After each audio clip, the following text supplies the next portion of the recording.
Adlaw-adlaw tang gagamit sa internet, Facebook, YouTube, TikTok. Nakita na gyud siguro nato ang meme nga Tagalog versus Bisaya. Kung asa mas lamang yun ang Tagalog sa pagpanura sa mga Bisaya, sa pagtamay sa mga Bisaya.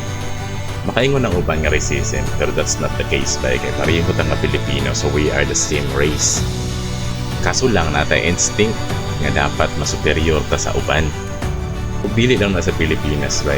Maski sa laing nasod na sama sa Amerika ang mga puti ug mga itong. Maski kitang mga Bisaya, daghan putang gitamay nga paminaw nato masuperior ta sama sa mga subanon.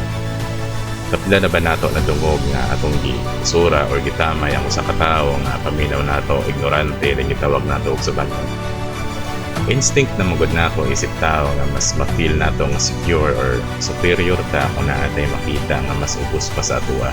Ma-feel good ta sa tong kaugalingon kung makita nato nga naay tao nga mag-suffer tapos kita hayahay, which is applicable sa unang panahon, sa panahon nga survival of the fittest pa ang kalakaran para mabuhi ang mga tao.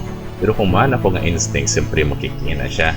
Pero siyempre na naman tayo moral kay halos tanan sa tuwa na naman sa modernong panahon, 21st century naman ta.